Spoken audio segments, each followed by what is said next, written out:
Picasso va deixar testimoni del seu agraïment i estima per Horta de Sant Joan amb una frase que ha esdevingut cèlebre arreu del món. Tot el que sé ho he pres a Horta. I és que Horta de Sant Joan, a la Terra Alta, va marcar decisivament la vida i l'obra de Picasso. L'any 1898, quan tenia 17 anys, Picasso, que aleshores estudiava dibuix a la Llotja de Barcelona, va caure malalt d'escarlatina. El seu company d'estudis i gran amic, Manuel Pallarès, fill d'Horta, va proposar-li passar l'estiu al seu poble per tal que pogués refer-se. Els primers dies de la seva estada a Horta, Picasso i Pallarès s'enfilaven sovint a la muntanya de Santa Bàrbara. Potser va ser aquí dalt que els hi va entrar la necessitat de solitud. El cert és que ben aviat s'internaven als majestuosos ports carregats amb tot allò que els hi calia per dur a terme la seva gran passió, pintar.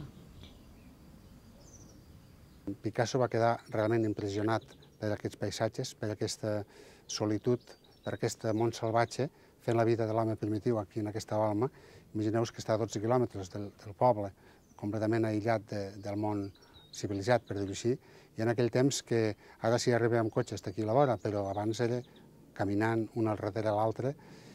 Va quedar tan impressionat Picasso que tota la vida ho va recordar amb un gran carinyo tot això.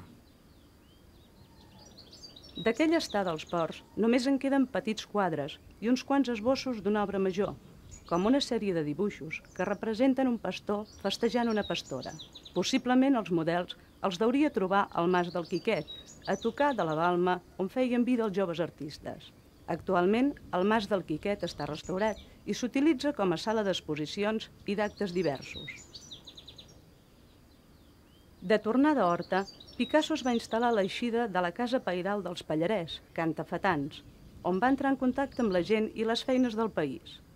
Li agradava conviure amb la gent i veure treballar el pastor, el fuster, el pagès, i aprendre les arts, els costums i la vida.